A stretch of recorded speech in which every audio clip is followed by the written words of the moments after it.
Jadi sekarang kita ada di Kota Batik, di mana Ika? Di Solo. Di Solo. Tapi sebelum itu perkenalkan dulu kami dari Universitas Ahmad Dahlan, Ilmu Komunikasi kelas G.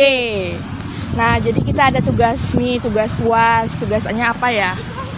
Tugasnya itu kita harus meliput salah satu budaya di kota-kota. Yang kita liput itu adalah budayanya ya guys. Ya, nah ya, jadi budayanya. Sekarang kita memilih di mana? Di Museum Danar Hadi. Nah, museum ini museum batik kuno begitulah.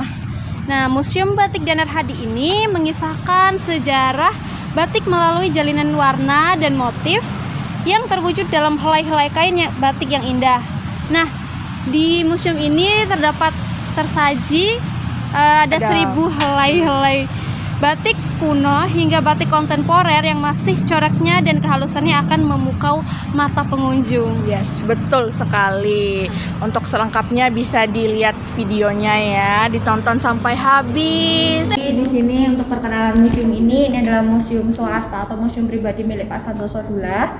Beliau adalah owner founder dari PT Batik Danar Hadi. Jadi ini adalah museum swasta atau museum pribadi ya.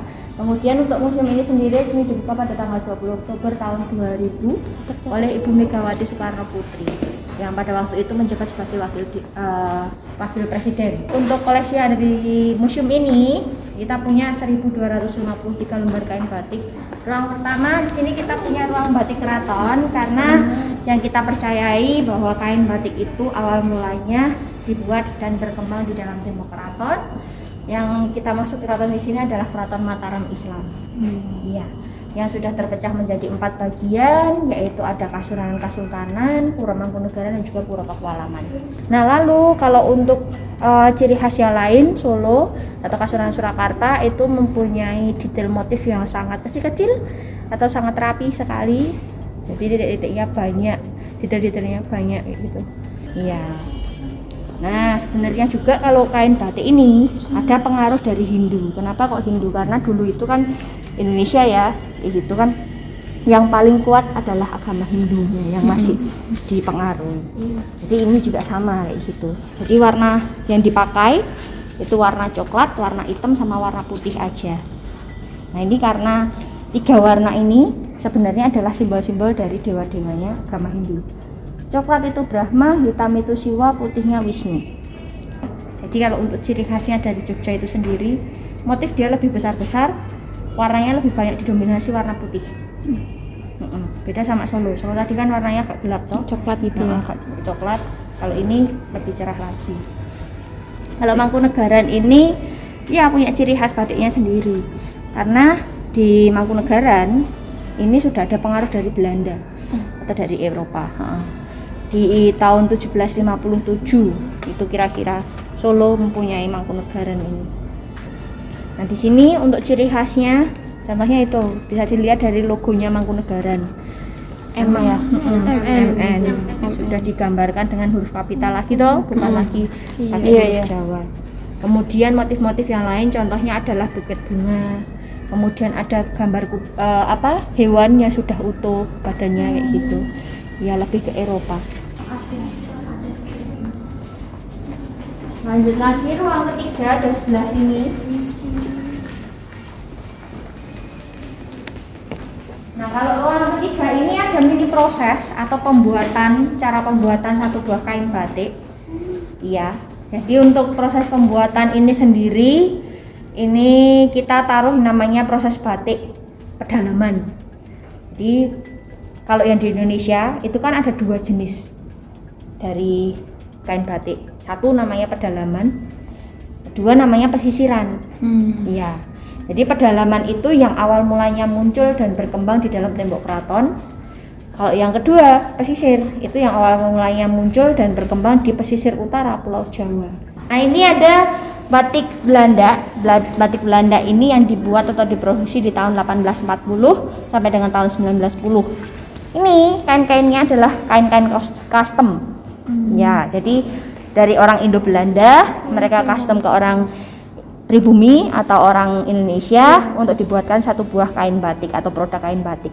Motif-motifnya beda sama batik-batik yang keraton tadi karena mereka para desainernya itu melihat alam. terinspirasinya dari alam. Mulai dari buket bunga, hewan, kemudian ada karakter manusia, itu juga ditampilkan ke dalam motif kain batiknya. Nah, kalau ini namanya ruang batik Indonesia. Jadi di tahun 1950, 5 tahun setelah kemerdekaan, itu Bung Karno menyampaikan bahwa semua orang bisa memakai kain batik dan semuanya bisa mendesain dengan gaya mereka masing-masing. Nah, tepatnya di tahun 1950-an. Nah, kemudian untuk secara motif, kemudian warna, itu sudah mulai berkembang lagi. Karena apa? Motif yang batik Indonesia pakai, itu sebenarnya adalah motif dari keraton, tapi warnanya adalah warna pesisir. Ya kan ini kan sudah berkembang di luar tembok keraton kan. Terus ini ada batik Cina.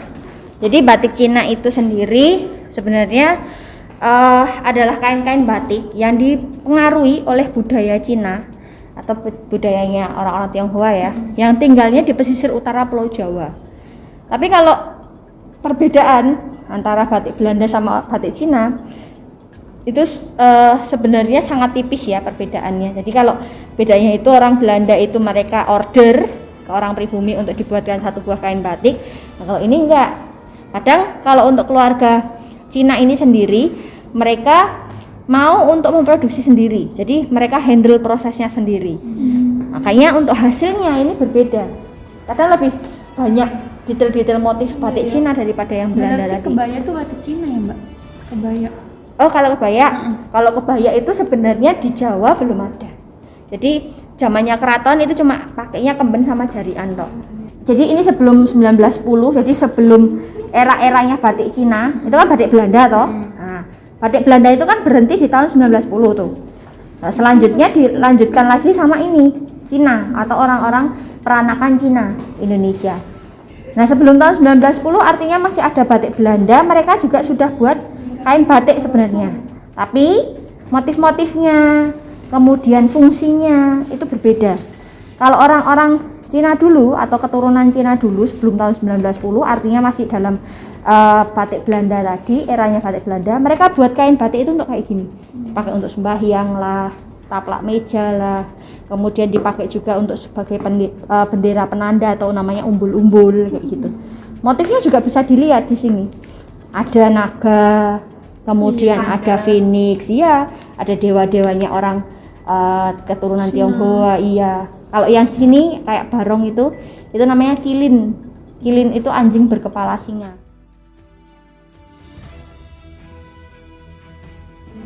Halo teman-teman semua, sekarang aku lagi ada di Museum Batik Danar Hadi yang berlokasi di Solo, tepatnya di jalan apa, Mbak?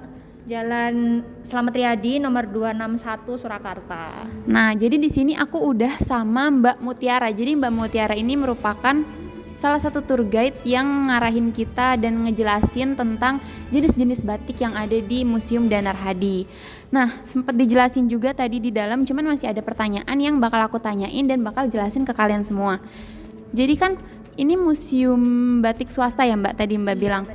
Nah, banyak banget koleksi batik yang ada di sini. Kalau boleh tahu nih, perbedaan koleksi batik Danar Hadi dengan batik yang lain tuh apa sih? Kayak di Cirebon, batik Cirebon, terus batik-batik di kota-kota lain gitu. Ya, sebenarnya itu kalau untuk koleksi batik Danar Hadi sendiri atau Museum Batik Danar Hadi itu kan koleksi pribadi dari Pak Santoso Dullah, dan beliau mempunyai tema untuk museum ini yaitu batik pengaruh zaman dan juga lingkungan. Jadi melihat dari tema tersebut, kain-kain batik yang ada di sini juga mempunyai sejarah-sejarah perkembangannya kayak gitu. Nah, dan Pak Santoso ini sebenarnya dilihat dari koleksinya beliau, apa sih visi misinya kayak gitu ya. Jadi visi misi beliau itu satu, melestarikan dan juga mengembangkan budaya atau seni kerajinan batik. Yang kedua, itu sebagai sarana edukasi terutama untuk anak-anak muda. Jadi kayak teman-teman sekalian juga untuk mengetahui apa sih sejarahnya dari kain batik itu sendiri dan seperti apa.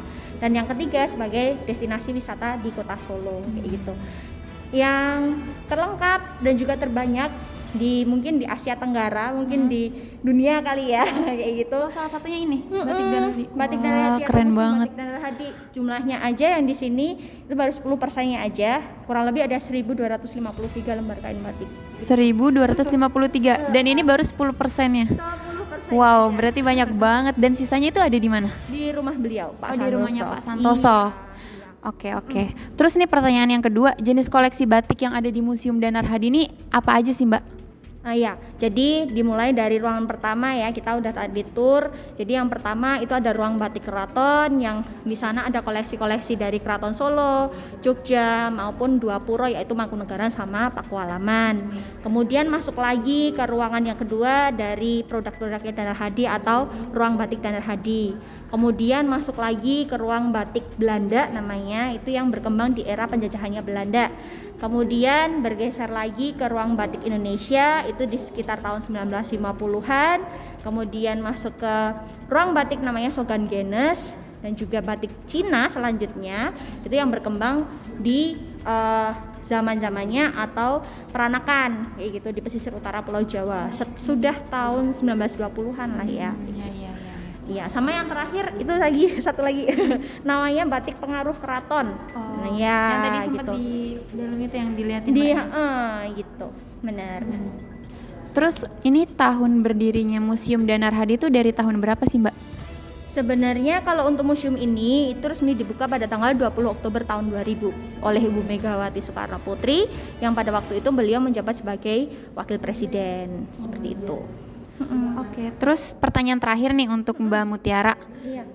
Ini kan awalnya museum aja kan. Nah, terus kemudian sejak tahun berapa aktif memproduksi batik untuk dijual di pasaran? Sebenarnya gini sih, sebelum jadi museum ini sebenarnya adalah proses produksinya dulu sebenarnya. Mungkin gini ya, kalau untuk di Danar Hadi sendiri itu di tahun 1967 beliau atau Pak Santoso Dullah itu mulai memproduksi untuk kain-kain batik yang ada di Solo, spesialnya untuk yang di Laweyan. Kemudian untuk bangunannya, nah ini sebenarnya dulu adalah proses produksi dulu, kemudian setelah itu beliau renovasi untuk dijadikan museum gitu. Nah, berarti itu tadi beberapa penjelasan dan sejarah tentang Museum Danar Hadi.